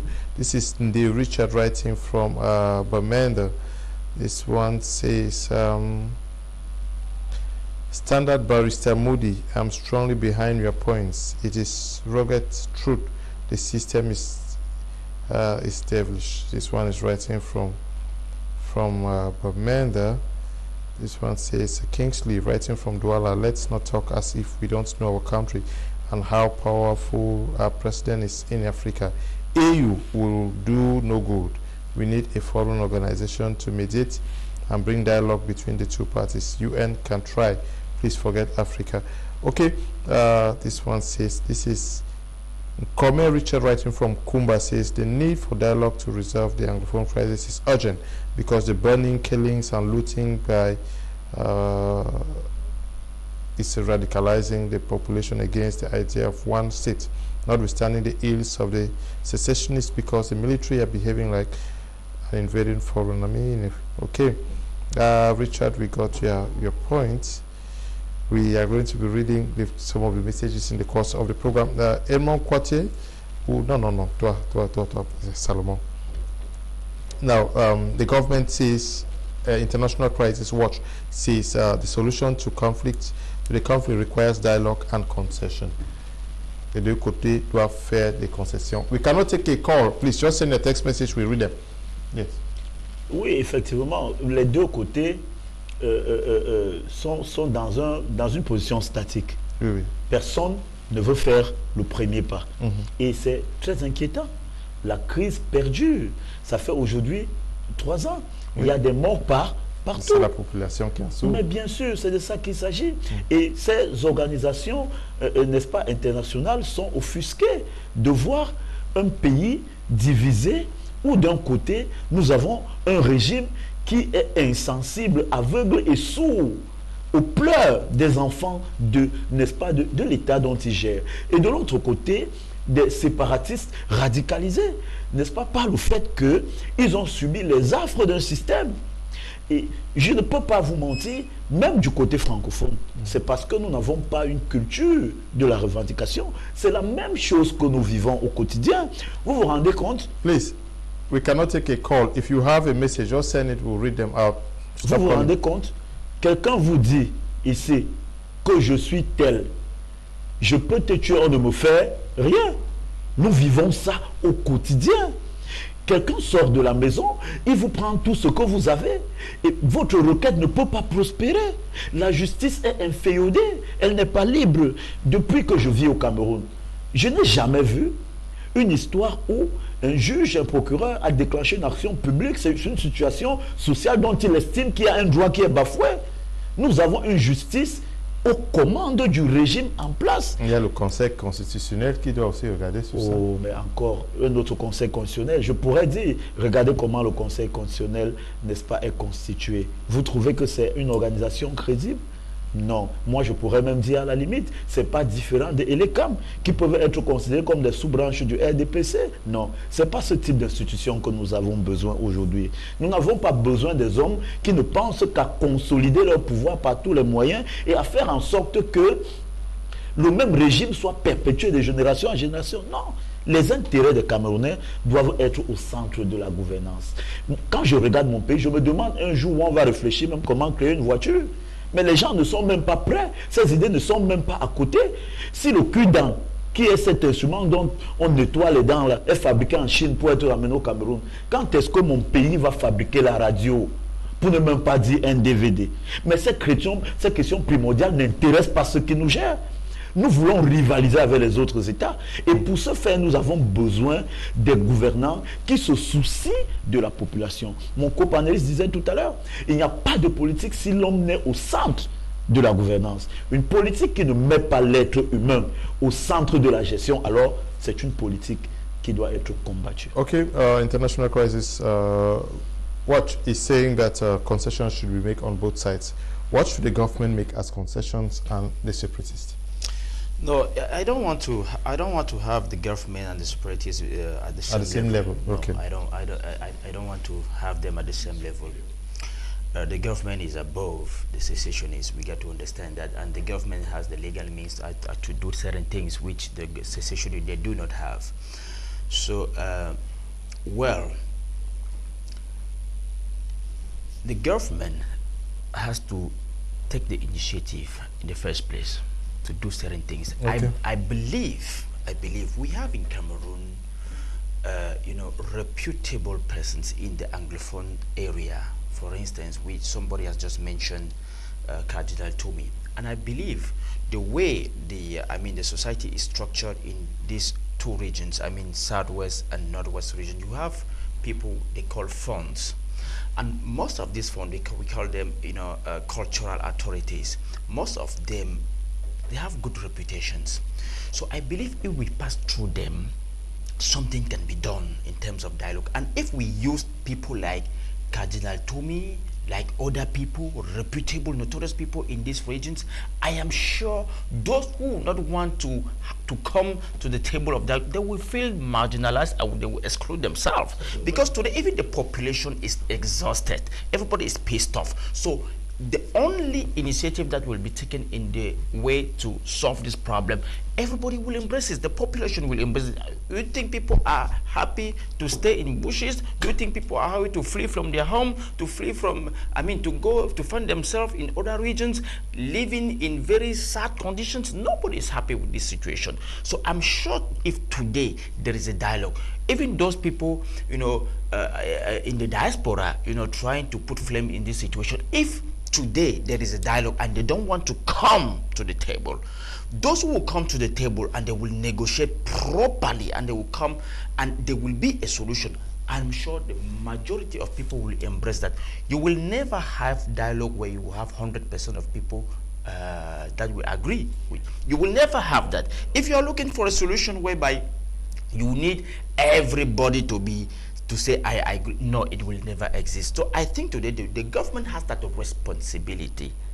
The government, again, I say has the responsibility, because I heard somebody said, what have you heard one of the activists that said they want, no, we don't expect anything from them.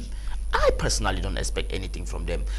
The entity that has to take this, that has this responsibility and that must take the initiative, to me, is the government. If today the President of the Republic said, okay, I need a dialogue, and like I said, there is already a crisis of confidence between the parties. So if today they create a group of contact made out of people, of reputable people, neutral people, and they go out there and contact both parties and say, okay, this is the agenda, this is where we're going to meet.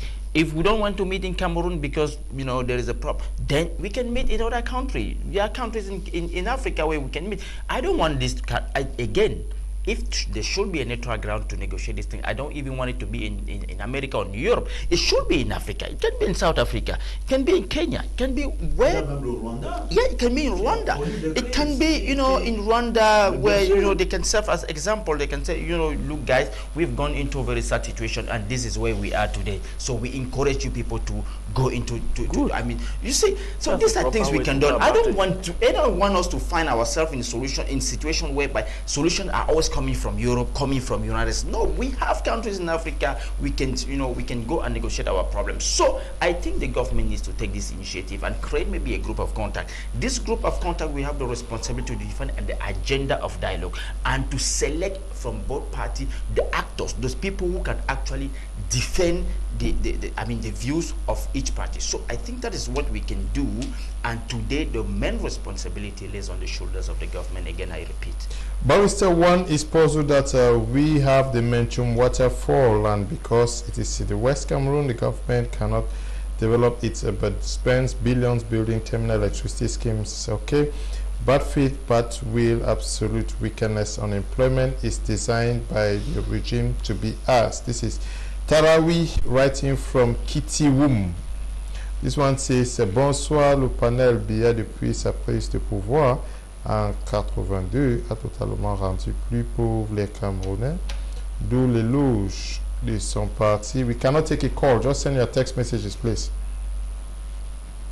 Dans l'éloge de son parti RDPC, c'est Atangana qui écrit depuis Yaoundé. Good evening to you all, Barrister. I wish you were the one appointed for those tier commissions. The Limbe Seaport died a natural death. Oh God, help this nation. By Pechangwe George, writing from Yaoundé. Good evening, this is George, writing from Mutengene. Our country have been dragged to the mud by the president. Let's wait and see one more than the President of the Republic. Good evening to our viewers. I'm Gala Ernest in Yaoundé. The only solution to our problem is the President of the Republic, writing with tears in my eyes. Don't cry, my brother. God will see us through. I'm Franklin, writing from Washington, D.C. in the United States of America. It's time for Mr. Biya to go and give the chance to come and negotiate peace with the people.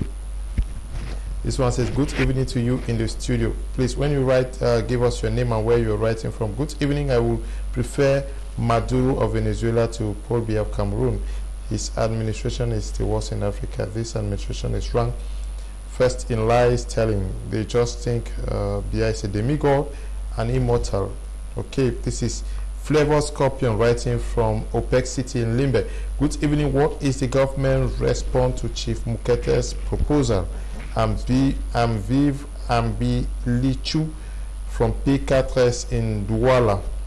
This one says, good evening, televiewers. The only thing that the government can do is to release all those arrested involving in the Anglophone crisis, like Ayub Tabe, Julius, and others, and create a neutral ground for dialogue. I'm Ojong Victor, writing from Mamfe. Good evening to you guys in the studio. This is Silas from Boya. Our government needs deliverance. People are dying every day in the southwest and northwest, but the government seems not to bother about human life. We'll keep on trusting on God because it seems that that's the only solution. Greetings to the panelists on board.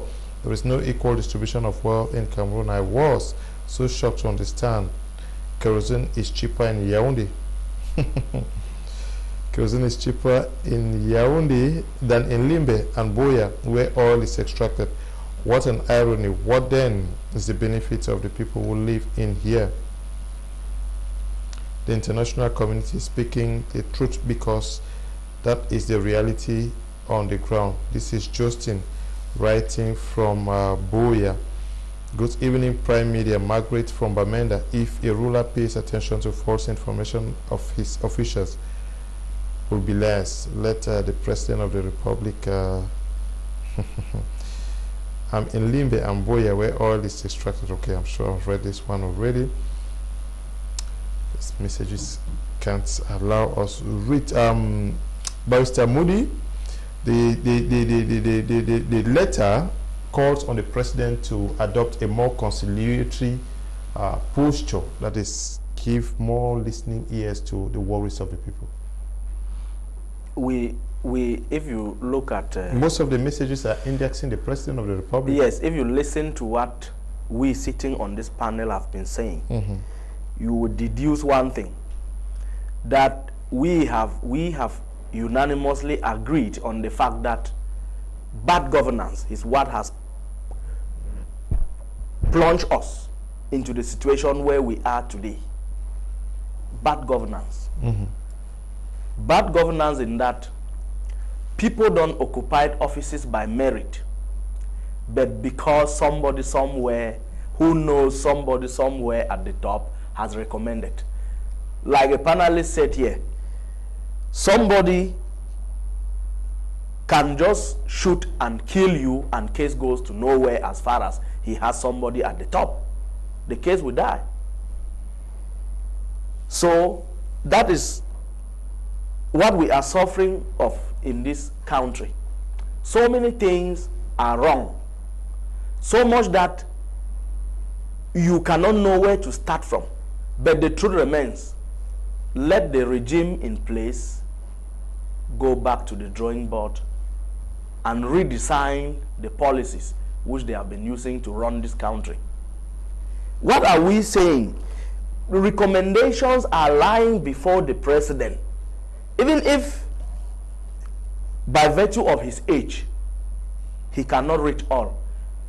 The bishops have written, the bishops of Cameroon, under the leadership of Samuel Kleda, they have written, political parties have written, NGOs have written.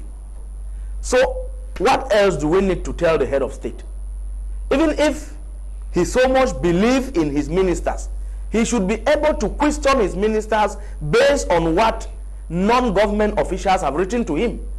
Except the presidency is telling us that all the recommendations they have sent to the presidency, they have dumped them into the trash cans.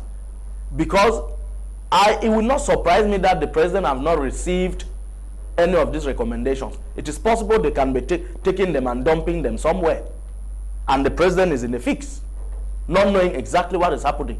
But I will equally not just say he doesn't know what is happening, because nothing stops him from tuning to any TV station, listening to what the people are saying. In Equatorial Guinea, President Obiangema has a routine program visiting the people every year. Why can't our head of state visit the towns in Cameroon? Can he tell us how Bonaberi looks like? Can he tell us how Bonamosedi looks like? It is the country he's running for years. Let me not go to the north. Let me not talk about Nkame. Far Savannah. Let me not talk about Nkame. Good. Can he tell us how this country looks like?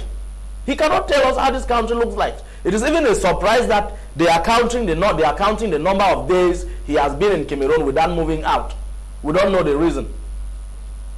But people are counting the number of days he has spent in this country. Okay, it is strange. International Crisis Watch says the International Criminal Court prosecutors should open preliminary examinations into abuses committed by both sides, to underline that the pursuits of violence will have judicial consequences. That is on both sides, those who are exactement, il est clair qu'une enquête doit être ouverte, et que ce soit des deux côtés, que ce soit du côté, n'est-ce pas, de l'armée, du gouvernement, que ce soit du côté des sécessionnistes. Ceux qui produisent ces atrocités doivent être sur le plan du droit poursuivis, et que les crimes doivent être punis. Aujourd'hui, vous vous rendez bien compte que le génocide, c'est quelque chose, quand on perd déjà près de 1850 personnes dans une guerre, on n'est pas loin du génocide. Et aujourd'hui, nous avons une Cour pénale internationale qui peut se mettre en branle. Et vous voyez même l'épée de Damoclès qui est en train de graviter sur la tête de certains gouvernants qui peuvent être interdits de sortir du Cameroun, dont les avoirs peuvent être gelés et dont les actions sur le plan judiciaire peuvent être déclenchées. Et c'est la même chose comme les chefs de guerre qui sont, n'est-ce pas, dans des forêts et qui entretiennent des bases, des bandes armées qui vivent aux antipodes, n'est-ce pas, des revendications de base même des populations anglophones. Ceux-là aussi méritent, sur la base des investigations, être poursuivis pour des crimes qu'ils commettent. Mais pour qu'on en arrive là, il faut qu'on trouve un climat de sérénité où n'est-ce pas, nos amis, les pays alliés, les organisations humanitaires doivent mener des enquêtes crédibles du côté du pouvoir et du côté des séparatistes pour savoir exactement quel rôle jouer. Aujourd'hui même, on parle dans ces zones-là des fake amba, des faux ambazoniens, en fait, qui sont des personnes, des bandes armées, qui font du kidnapping, qui font, n'est-ce pas, des viols, qui agressent, qui ne sont pas réellement des personnes qui portent, n'est-ce pas, l'idée qui était celle des revendications corporatistes. Et on ne doit pas rester insensible face à ça. Non. Il faut bien que des enquêtes soient menées et que les responsables ou les coupables soient, n'est-ce pas, punis selon les règlements, selon la loi de notre pays et selon les accords que le Cameroun a dûment ratifiés. Elmo, would you go by the suggestions that the International Criminal Court prosecutors should open preliminary examinations into abuses committed by both parties? So you would want the African Union, an arm of the African Union, to do that? Yeah, I'm very cautious about, when it comes to international criminal courts. I'm very cautious because I don't see it as a court. I think it's as a political tool into the hands of the West power. Yeah, to actually try to force our leaders to succumb. So I don't really think it is a court. To me, it's more political court than.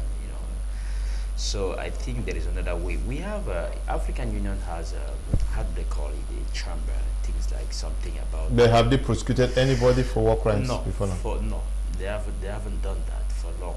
But I think I encourage Cameroon to actually try to do something in that regard, because I don't want anything that goes out of our borders. This International Criminal Court, at the end of the day, people are out there. You get to be very careful. Look.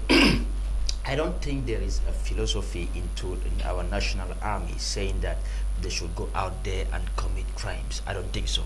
I don't think somebody is sitting in Yaoundé and giving, orders to the military guys to say go and kill civilians, go and perpetrate some nasty actions in the field. I don't think so. So I'm very cautious when it comes to questions like that. But at the same time, I want the government to do everything within its responsibility to actually stop this type of certain things we've seen, in the social media.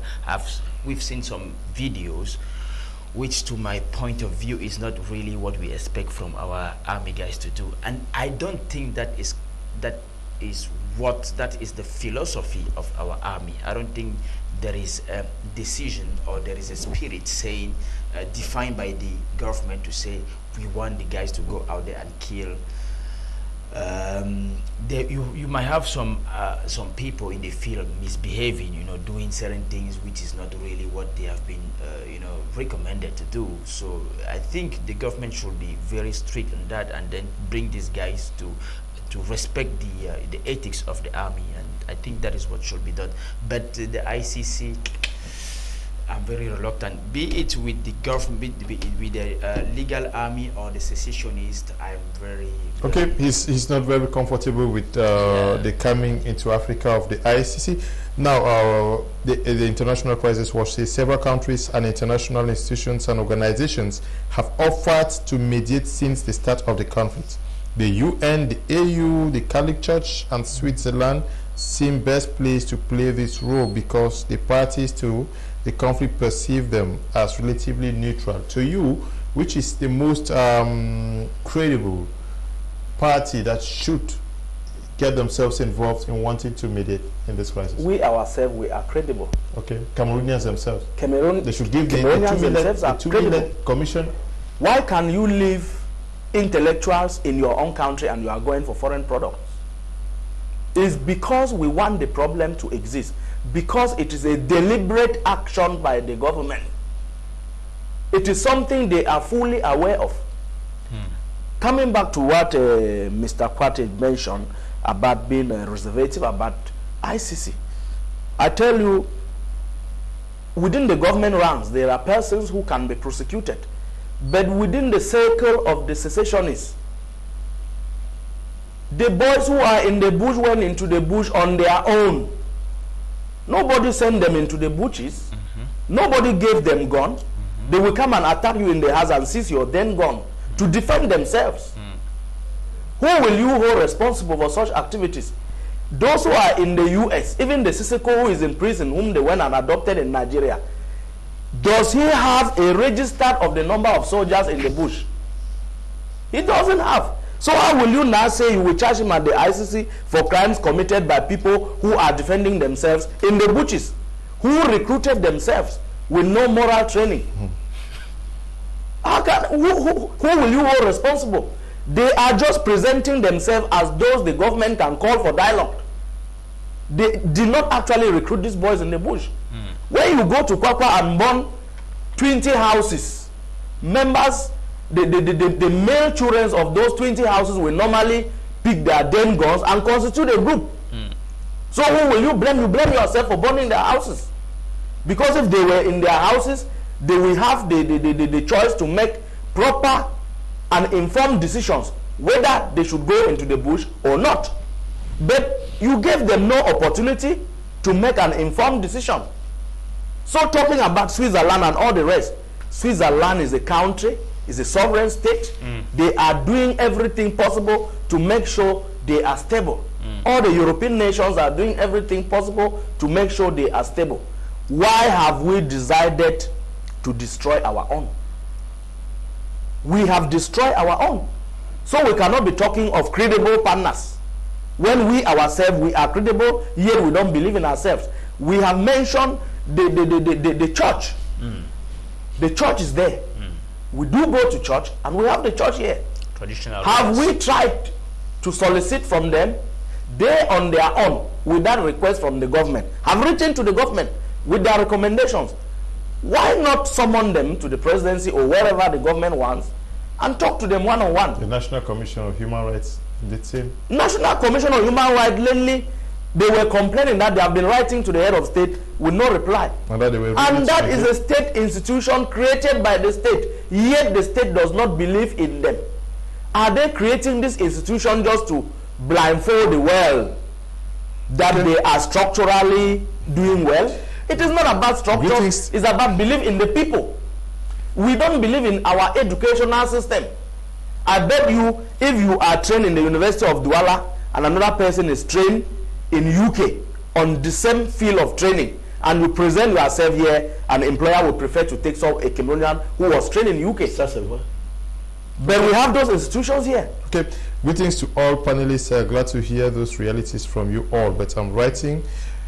Please send us text messages. We cannot take a call. Can't take any call, please. Those realities from you all. But I'm writing on the ground of the crisis. We have records of atrocities committed by a secret group called ASA. We don't know what ASA means. When you write, please tell us where you are writing from and your name. Good evening. I'm Lobsen, writing from Yaoundé. The problems in Cameroon are all caused by the president, since he has decided nothing good will come our way.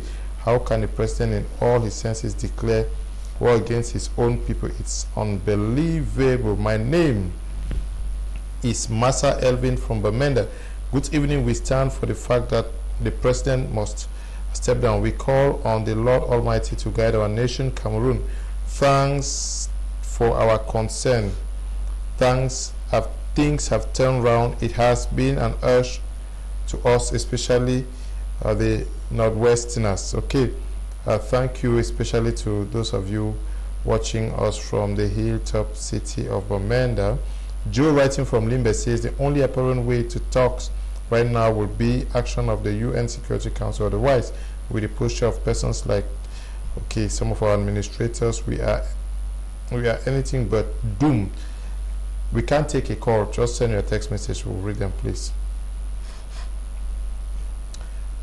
Sorry, Mr. Edmond, you to choose any African country as neutral ground. Can you tell me any African country that should concern about the crisis? Can you please tell us the functions of AU?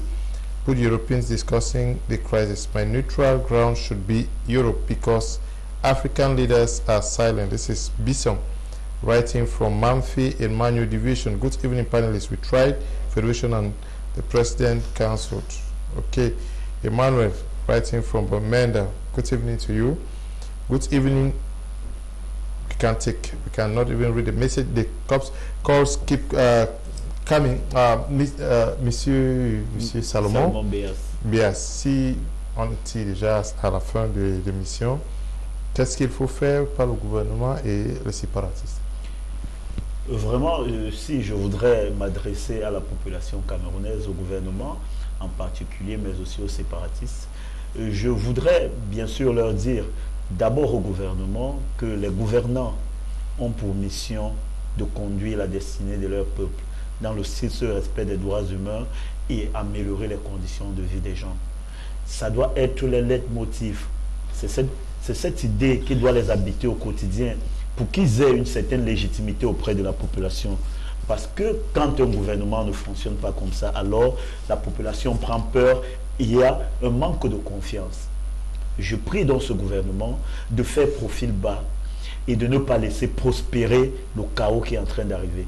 Du côté des séparatistes, je leur demande d'être à l'écoute de nombreuses propositions des Camerounais crédibles qui optent pour la voie du dialogue. Et je leur prie, n'est-ce pas, d'être prêts à opter pour cette voie de dialogue si jamais une fenêtre arrivait à s'ouvrir. Parce que, quoi qu'on dise, du moment où la communauté internationale prendra position, alors nous ne pouvons pas prévoir ce qui peut en suivre. Parce que, pour moi, c'est d'abord les intérêts des Camerounais qui doivent primer. Okay. Edmond, I'm sure some people will be watching us. What should the government do as we speak? Well, The only word that has been so far pronounced by both by Cameroonians and the international partner is dialogue, inclusive dialogue. I think that is what we are expecting to actually get out of this mess. It's been long, and I think the main concern for from both the government and the secessionists should be to put an end and save some more lives, because we cannot continue in this way. We have to put an end. We have to get out of this. It is going out of control, and really we need to put an end in this. And I would like to draw the attention of both the government, mainly the government who have the main responsibility, and the secessionists, to tell them secession can never be an option.